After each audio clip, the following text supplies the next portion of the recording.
Adeshima maye mamu nyina ha monfanche ye afidie ne de eye adwuma kase ebo ayen saka ne de ebremo ewie de free shep house abeka junction Accra ye de ebro baby a wo hwe ye efribia na kase ebo de edimu akotini bi ene se Dr. Mahmoud Bawumia de atu edwa se nani suade hunu no edoso opese ene Ghana economy no wotimi etiremu ema no ekwachirichiri enunti se nyame ya na dom na womoto abanama no a ebekọ kama pa wode ato aban anim se enei eto bi wo ho a enya ade a eboa emo adwadifo enunti wo nhwe na wo mu enyimfiri wote se COVID tax ne tax bi a eno ewo ho no wo mu nyimfiri wo no wo mu yifiri ho a eno betimi aboa ama adwadifo ho etimi aha wo mo ye ko dra ena nananom atena nkonwa onom wo ho so wo su wo mo kire se mpuntuo bi ankoso eti wo mo esre se wo mo pempuntuo ewo dra ho eno ewo atoye mantamo ensempi ka ho ena Midday bremo premto breakfast eboy emu midi e de akosia sapon enyimakoyi adaroma this way chocolate drink the ohia you so share ye was special ice mineral water special drinks na ye wo best point savings and loans a wo ne enyimaku asasene ama ewie kase eboy Midday bremo semi ransom ni mu e de a MPP amanyoku no nyame ya adom ne ewura afimpi no ne yedununsia ye kona yakwakoto aba ye to aba no a na afei wo mo ayi franketuni saa abato no na enamso ama Dr. Mahmoud Bawumia wode ne forms okofa ye MPP amanyoku no wode ko enti se ye kase ye ide nyame adom wode akwakoduru ama mpanimfo asom ne no na wo kire se owo enisuade hunu bebre ena ninimde ewo sikasem no so edoso opese wo hwe na ye sikasem no ene bebi aduru wo tiretire mu ko akire enu nti we mu nyina no ageso omoto aba no yini no be ye franketu ni na nyame ye nadom a obeye mampanyin no atimi aboa ama sikasem atimi akoso. My vision is to expand the Ghanaian economy through rich ideas that provide incentives and measures such as a flat tax system for individuals, corporations, and for import taxes, and an enabling environment for business to thrive and accelerate the pace of job creation for the youth of this country. A future Bawumia government would recognize and reward the sacrifices of our grassroots. Many have lost their jobs under the current government, and we will restore their appointments when we come to office in 2029. My vision is to introduce measures that reduce the cost of living for the average Ghanaian and support for the vulnerable. My vision is to adopt a constituency-based development and budgeting framework in which local people benefit the most and the well-being of the individual is enhanced. My vision is for a modern, digitalized economy that offers equal opportunities to all, including women, the physically challenged, and the grassroots, not just for the rich. My vision is for the credit system to be accessible to all Ghanaians, as it is the case in the advanced countries. My vision is to energize domestic production and job creation and lessen the fiscal burden by dedicating 3% of our GDP of expenditure currently undertaken by the public sector to the private sector, with procurement being done locally. My vision is to achieve all this, starting with a strong, disciplined, united, new patriotic party. We shall win to save Ghana. We shall win to save Ghana. Ghana Statistical Service na womode ababetu edwa womo akwakoye nhwehwemu na womo hwehwemu ni de ebra no womo eye pa emu ba ko womode ababetu edwa na wo kyese ne ya ye ka say unemployment kyese womo a enya adwuma nye no eso tikituwe bi wose kituwe bi na kituwe bi no akwakoba no eno enam so ama wo kyese enyini no enhye da nkosa still ye ka say emebunu dodo no a na wo nso enya adwuma enyeye na we eye July 2025 edition we ye quarterly labor statistics wonum eyeye he no de ababetu eja aban kontabufo ye Dr. Alhassan Idrisu ochiremu say se wo hwe sede numbers no esi etie no a na eyade bia ehia papa sempanimfo ebema wo mani akohom emebunu na dwuma na sese aye den eno de enko fom kra ema opanyi chirechiri mu say the national unemployment rate declined from 13.3% in quarter 3 of 2024 to 13.1% in quarter 4. That's progress, but it is uneven. Women face unemployment of 14.8% compared to 10.9% for men. The gap is narrowing, but women remain more likely to be jobless and more likely to be in insecure work when employed. The gap narrowed from 6.2 percentage points in 2023 to 4.5 in 2024. The clearest warning sign is among young people or the youth. For ages 15 to 24, consistent with the UN definition, unemployment averaged 32% in 2024, almost 1 in 3. Young women are hit harder, with rates of 35.2% compared to 28.8% for young men. For the broader age group 15 to 35, consistent with the AU definition, unemployment averaged 22.5%, with women again worse off. 7 in every 10 unemployed Ghanaians are between 15 and 35 years. Beyond unemployment, too many young people are excluded altogether. By the end of 2024, 25.8% of youth aged 15 to 24 were not in employment, education, or training, a group we refer to as the NEET group. For ages 15 to 35, the NEET rate was 22.4%. Female NEET rate is 27.6% for the age group 15 to 24 years, and the male NEET rate is 23.9%. For the broader age group 15 to 35 years, the female NEET rate is 23.8%, whilst that for male is 21%. The pattern is very clear. Young women are consistently left behind at higher rates than young men. By the end of 2024, nearly 4 in 10 unemployed Ghanaians had been jobless for over a year, with the long-term unemployment rate rising from 2.5% in 2023 to 3.9% in 2024, showing that while overall unemployment rate is easing,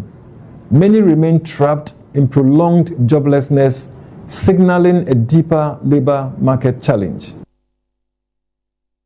Osofo a won na hwe emma enkwada ne omanfo asetena mu bamboso Dr. Agnes na momo latte wode atu edwa se omanfo be kai a adehye a wo mfiri obogu wo mo ede o mani kire se wo mo ekọ wo conference wie no okofie a wonam komase ne nkran kwantempon yi so emma wo mukonya nkohia ma emu emma akomakodu nsia hwere wo mo nkwa no ye ka sei wo mo atetere wo nkwaba mu ede leap program no womu dibi akwakoma ebusua we livelihood empowerment against poverty no na womu atetiri mo dibi akwakoma ebusua womu ahwere womu adehye tesa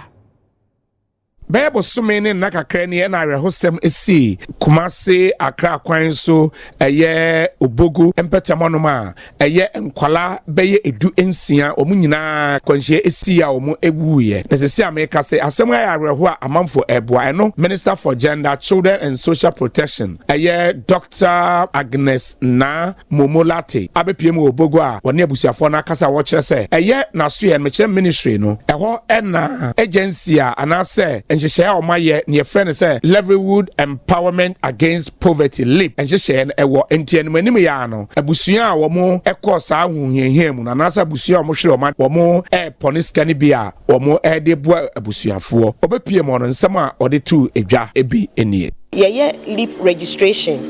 and reassessment across the country nti ye feel say normally yesi saa ye ne mo besun ye be ma mo donations ne ye ko those are the temporary ones but this one no from Shishaya His Excellency John Dramani Mahama Diato hono e was say ye how it to be sustained and this LEAP program na ye register especially the affected ones no edi komuno. It will help you every 2 months. Bibi beba, you have a little support to start something. Na ema aka we chire so no. Wait me agina won so na wo di ashomo. And this is what we will be doing. Yeba na ye ni mo abegina during this period. Na yen take it a step at a time. There's no rush to healing. A step at a time. Nkakra. Ya you be who say ya ye okay. One of the things we also do is sustainability. You per se sustaining no, and you one off issue and event, but you free her the decentralized structures no, they should be able to hold on to the things. Into sha you start every ashasia bedruha. Even after this LEAP registration, there are other interventions that will come. And your Honorable MC is right when she says that Savior Church will not be the same again. Eno echi osuafo esa chechre nhyehyɛ a asoɛ ne yɛ ɛde boa omo enibi ɛwɔ man Ghana. We've all heard of what is happening in Savannah as well. This morning I had the opportunity of playing the coordinating role, calling on the Interior Ministry, calling on NADMO, the regional minister. Most of the displaced persons being women and children. So what we've done is that we are working with other stakeholders to get a camp for them, and then the school feeding, because feeding and even water to drink has become a challenge. So we've called all the stakeholders, including the member of parliament for the area, and then we are coordinating the feeding of the people. So the coordinators and the caterers have volunteered. And then with the food staff we are providing, they are cooking for the people who have been displaced. Eventually, there will be more sustained means for them to also survive and start afresh. Yeah, that's so. Ewo Asante Mantemoha. We a Ghana Education Service. Womo so do any anante. Woma nante a akọ share. Wasi sorry na womo cho schools ahodo a womo etro se de nneoma esi ekoso. Empenyimfo amoda Ghana Education Service meche GES adwumakuo no efri eye enkran abeka eye Asante Mantema Regional Director edema Ghana Education Service ama omo akwa aprobo ewo senior high schools no mu bi ne nyina no se ensohwe omo ye eye wasi ensohwe no ekoso na ase afata se empenyimfo betu ho anamo emra omo ebo aprowie na Deputy Director General for Management Services ewo Ghana Education Service Professor Sma GC onen samtwefo kasa no kire se aprobo na omakono ade a niema ekoyie pa ewo ensohwe atwire nim. We are highly impressed about what we are seeing today. The smarten out of the students, the vigilators, security person, everybody at post, and the exam going on very well. We are also much concerned about these days the issues of exam malpractices going on. So we are very careful. We are looking out for such instances, because this examination in particular, our Honorable Minister of Education and Ghana Education Service, we have declared zero tolerance for examination malpractice. So what is going to happen in any one court will be severely punished.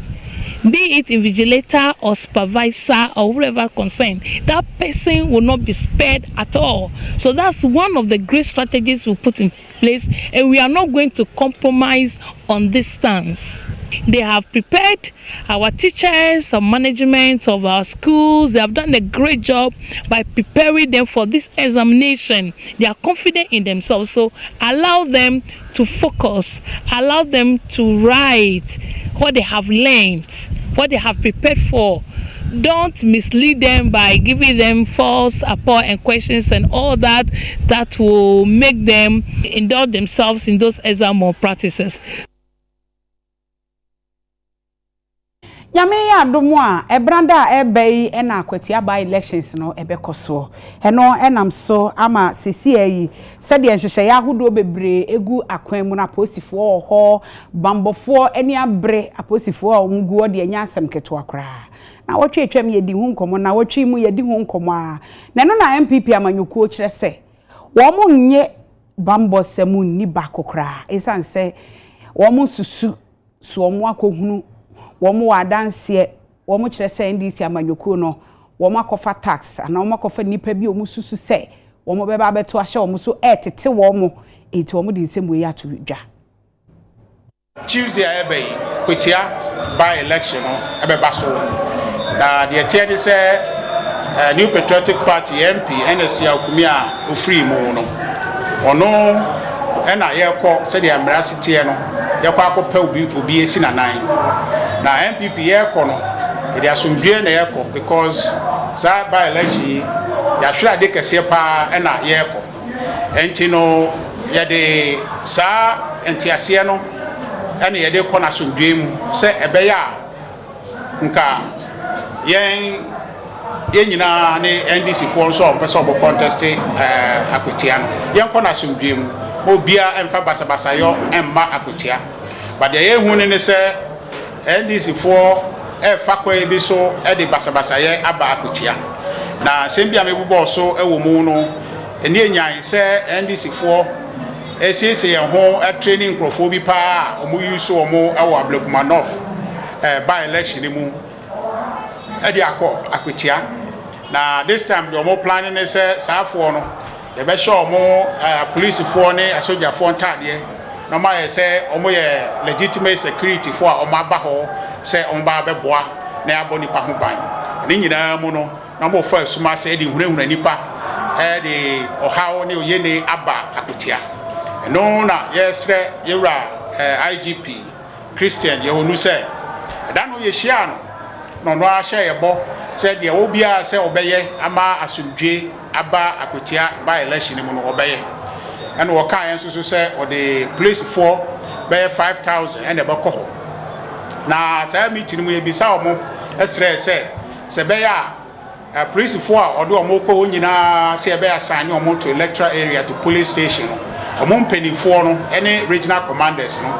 oma yensanka obi biara din ene ahyenso dia na edwuma ahyenso dia ebehu se osibesi onie na abentin so onie na sa the study ade to IGP enimu yensankai they say sisudua the wia yi say on make sure say sa information no enyina no yensabeka na ye de aboa because they ehun ne say NDC for no aye ehun say sa 5,000 a year police officers are IGP this or they call on aha endu 5,000 NDC for the year ebe wrem omodi ewrem a na ye ni ahyensude bia be hu se we your police ni ana se we wagadre NDC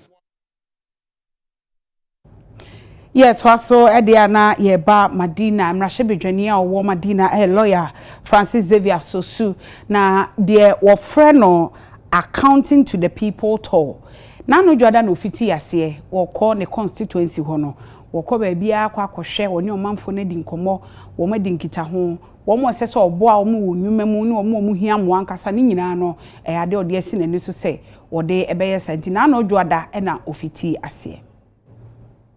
Panta Hospital hano di best 50 years na 50 years a omudi no na hu be hia se beba na ya beboa wo nsusu ye ba ye ne hu se wo mo light hu nsem na ye problem ade san ha nyina ye tum na ye mpese omo meba ha no to de bia mom security concerns ni nioma entene ne ye the street lights baako be 50 ene de abre om se ombeboa ma aha nsusu no ada ho kama de ama hospital no ye nimse we nsusu beboa ama 24-hour services a part of the 24-hour economy plans for His Excellency George Amani Mahama no ye betimi realize ye no ye free ha no mo a ye training colleges no na omo nsusu no kakra ye woni ye de akoboa omo nsusu te we hwe Panta Hospital no kranya menim hospital no ne state no enye papa efimra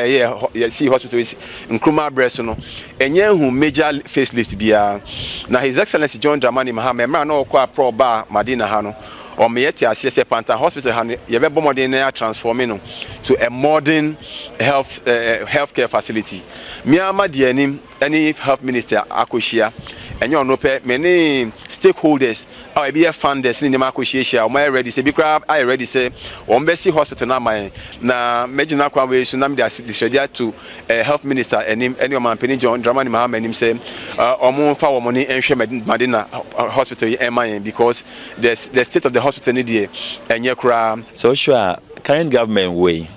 Omudi 24-hour economic policy about as a hospital you operate 24 hours but yet bibia na team 24 hours but street lights way be improve your lighting situation no ama say your staff omu twema na omu frees omu kofia omu nsru because I am robbers or dark areas so yet wakase bono eso director oda hen empoano adwumakuo no ena wode atu edwa se wo hwe enioma hodo a ekoso wo ye galamsey semnimu a enam so ama epo emmoa ewom ana enam ewom species na ewom no wo nyina adwane ekopo bunu nim nti akwaya den de ama wo mo ema wo adwuma wo mo eye no eye den pa kọ enimu se galamseyfo eye wo mo adwuma no no mo ese yensu ana tene kobopum ekobasa ebema nsuom nam a yehia ananka ebeba no wo mo kọ eno nam so ama director wo da henempoano wakasa de afa ho anyani insunu fra na okopunu mu kra ebi oya na wakohye edam no ne tidum because one watching insunu na woyi won mframa wo hum fum nti se pollute insunu a oha nam so ada there wo be fi ho na wakọ baby foforo nti se pollute insunu a enam no wo be move away until they want to munko baby and now you trap no on okun afesu ya ye mpense mu ya hwede the chemicals bi a wo nsunu ma okopunu mu nyina okonam no ma ya na yekoto nam no na ya wi plastics or break it down a bibi wo ho a wo fe no microplastics that microplastics nyina were carcinogenic into okonam no na yekoto nam no na yere idin kakra agrofo beka de na yenso yen munu or magnify odu baby a otumu ha ye yetumi nya cancer yetumi nya ayere ahuduro pi punanga so oda ho no transportation na yebetuma ye opudunu nso otum disika brain afensu nyama owo pumu minerals wo punase yebetuma mine deep sea but ye mine dollars annually inti epono ye betumi enya ho faso e betumi infaso wo ho bebre. Do you get it inti and say yes say no but say ye bo ho by so that ye generation e beba no some betumi enya ho faso because say research chair said over $2 trillion annually ye nya free eponima. Then this is a very big resource ebetumi eyusi mpoma ebeboama omo etete empano no enye so omo ye fishing keke de bia na eno ho pe no munya but ombetumi ahwe other areas ombetumi ama epono ediska brom maybe tourism, transport, all these things are ways that people can utilize to make money out of the ocean. Yamfe ni enkyere mfimfini mantem adehye a wo asendwena akyer eno ewo asen north mensin mu mfimfini mantem mu na wo ekyere se won kwan ye kura na ade kura sesei wo suro eye won samso bi enua na ade aguso enua so de enim se eche bebre ya na ebubu sesei ebu ne kofo ye ne bi ba ebe ya asem a wo se mpanimfo se wo meboa wo pedesisi a wo boboa ye wo mandwena echi na ye kwan yakwan yakura sisi afidwuna chi abesi kwanwa nyokwan bia anka moto jinye 30 cedis Susa no kwan na anye nti moto gye 30 cedis afi ya bridge so nsu no yile be bosomko ne ya aka kura ho yo ntumi fa ba bia nkokrom ti yesra omampanyin na na abo afo da wo mobo ayen na ya nso Ghana ne ye ka hu bi ma woyiyan mo abe ya to papa sabe se ya nto a anka wonya osoro ho kwan ti ya so ye kokromoti ka ho na ma omampanyin wodi ni sudu nti yesra wo ya da yem se sesra wo da wonka yo madwunachi wo ma ye akwa yi maye apimfu mpo obi awo kana kwan ya yesi ya fado ya de ne ko ya ya ho nti yesre kwan a omo nyina de tu anim ya no kre kwan na anye we yenku efi kro fufurum e de badwunachi eno nso saa asai ena efi ha nso ko andwa no so asai nti me ne ka sei ka ntumi nko krom ho ebre kakra me bedi asamre woman menye wa anante metu ho anamon amso mo kasa na mo kan wo kasa mi se eye DC fufuru ya wa bei ena wa bo omo ama menene mienu yetu ho anamon ama bridge ya sisi a wa atwendua agusi DC ema omo kan omo aso te se na ho odin eni ho se bridge obetumi aye nti obeboa ema wodi ndua egu so for the meantime nti sesi ano ye hiam wafi omampanyin nchen onabu kwesi sa ohwe ya onka nchire ma se na oba na oya asamre wuma no nimpeso asofo no omo aye mobo na ansen ya nsu tutoyi wo ba ha eya ayoho nti ye totosere no ba lesson amampanyin na wo ba nyina wo ba hye obode ye kwan ase na da wo ba na ka sa wo ba hon na ka no wa hodi nti ka no ba ho mo ba ye bibia ni eje etum ma mama ya to ma church question okopa wo bio ya sa so 2024 no ya sa so ya to yi man there obabo twene wa hwe kwan ma ya kwan mafa wo ko school se mafa ba da 250 when na wo ko school wo bu kom ho nti ya de san there dama ye show ye ka wayi mi ka say the promise na wo ka chen there wo twakwa ye to abani wi ondu boso kurumpo wo watwe obahwe nde ya fra ho abudi nti ya se ne ya kasa ya makasa adunanyim boso ko se ye hu se che bia wo ma ya ba demonstration ya da ba parliament ho ne yeso ya kaga fu ya ho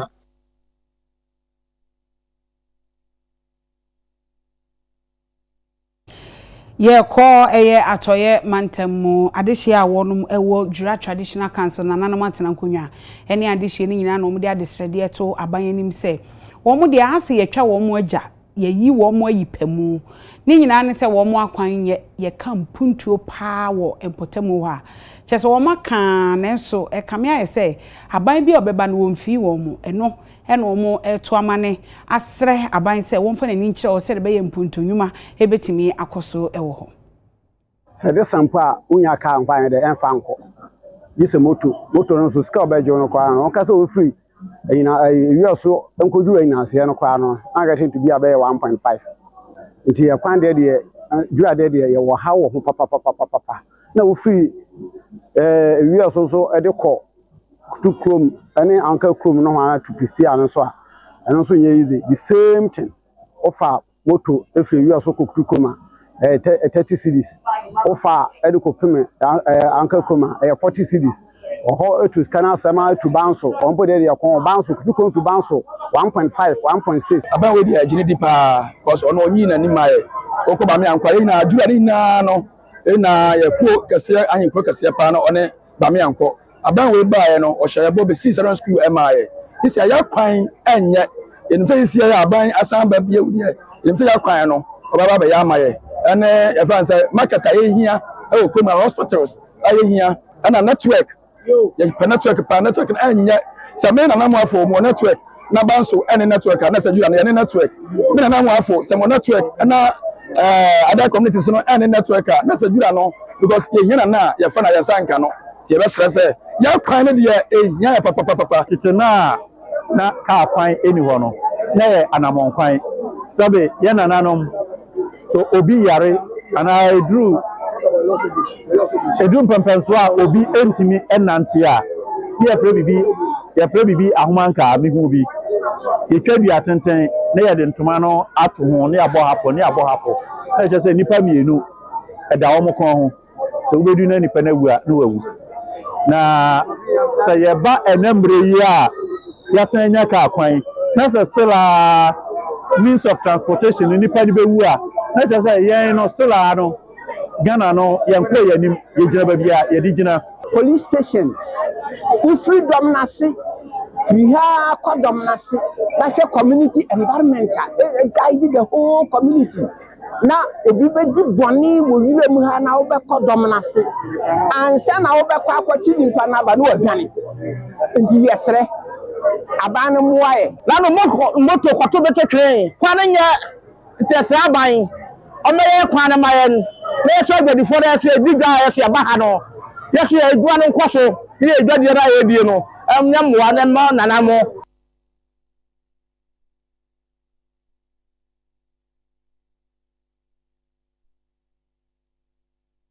Adesima ma yenya bo afonkrato emra se ye ba bongo e de agudie mu nsembeto ase ye ba sesia